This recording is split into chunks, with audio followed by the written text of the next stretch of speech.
De l'impasse politique libanaise, vous venez de la vivre en direct sur nos antennes dans ce Paris Direct. Les parlementaires libanais qui sont réunis depuis ce matin dans l'enceinte du Parlement ont donc voté, fait leur choix et réussi à s'entendre lors du deuxième round.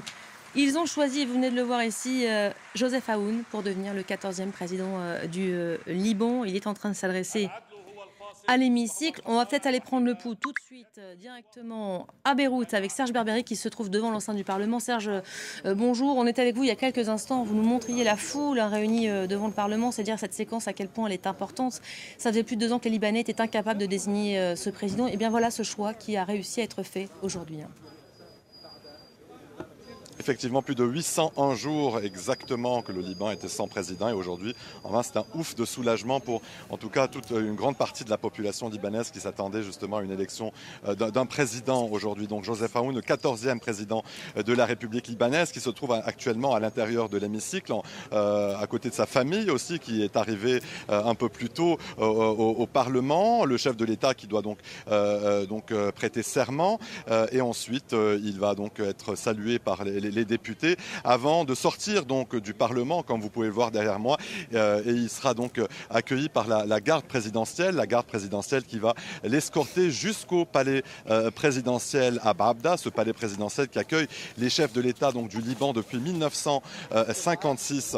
En tout cas, l'élection du général Joseph Aoun aujourd'hui, eh bien, à 99 voix, a nécessité donc 2 tours. Le premier tour qui s'est achevé avec 71 voix, donc qui n'est pas un chiffre, un score qui n'est pas suffisant pour donc accéder à la magistrature suprême, et un score aussi qui explique un peu, qui représente justement, qui démontre donc les divisions, les profondes divisions entre les principaux partis politiques libanais. Il aura fallu un forcing diplomatique international, notamment de la part de Washington, Paris et Riyad, et donc pour enfin obtenir justement cette élection et donc l'arrivée de Joseph Aoun à la présidence de la République. Personne derrière vous, Serge, hein, vous essayez de nous montrer ce véhicule protocolaire dans lequel va monter Joseph Aoun juste après pour être conduit au palais présidentiel. Il y a un important dispositif sécuritaire des militaires qui sont là évidemment pour cette séquence qui va faire date, qui on l'imagine est suivie de très près par les Libanais.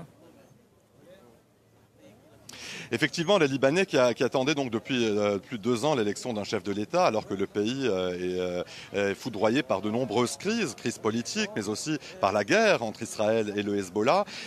Et donc l'arrivée d'un nouveau président à la République, eh bien c'est un peu comme un vent d'espoir donc pour ces Libanais qui espèrent donc un nouveau Liban, un Liban qui avec un nouveau chef de l'État qui serait capable justement de mettre en œuvre l'accord de cessez-le-feu entre Israël et le Hezbollah, mais aussi renouer avec le nouveau pouvoir à Damas, parce que, rappelons-le aussi, c'est la première fois qu'un président de la République est élu au Liban sans l'ingérence donc syrienne. Et aussi, il y a la question économique, avec une population qui est plongée dans la pauvreté. Des pans entiers de l'économie libanaise ont besoin d'un renouveau, et c'est bien sûr l'arrivée de ce nouveau chef de l'État qui pourrait éventuellement et qui devrait justement redynamiser un peu les institutions du pays et donc faciliter l'octroi de fonds de la communauté internationale à destination du Liban. Voilà, Joseph Aoun, 14e président libanais, pour ceux qui nous rejoignent. Merci beaucoup Serge Tarek. On a aussi cette séquence toujours en live avec Joseph Aoun qui s'adresse aux parlementaires, ces députés qui l'ont donc choisi à une large majorité. Je disais un oui franc et massif, 99 voix, c'est bien plus que les 86 voix requises. Il en avait obtenu 71 au premier tour et donc ce vote massif au second tour qui nous dit évidemment qu'il y a eu des tractations intenses pendant les 2 heures de pause. Et ce qui est assez intéressant aussi, c'est que ça y est, il est nommé, il est choisi, mais il est déjà devenu le président libanais. On va vite, on va très vite même. Absolument, il vient d'être investi et il prononce en ce moment même son discours d'investiture qui, on l'imagine, a été préparé bien en amont et avec ce scénario qui était très attendu et très probable. Là, en ce moment même, Joseph Aoun vient d'être applaudi. Pourquoi il a été applaudi par l'ensemble de l'hémicycle? C'est parce qu'il a dit, il a prononcé cette phrase que beaucoup de Libanais attendent, c'est que seule l'armée libanaise pourra détenir les armes.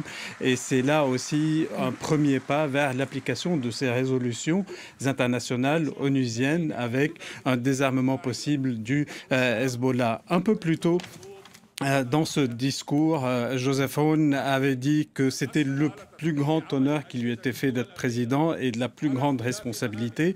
C'est le premier président après la célébration des 100 ans de la naissance du Liban en 1923. Il a parlé de l'heure de vérité qui nécessite de profonds changements.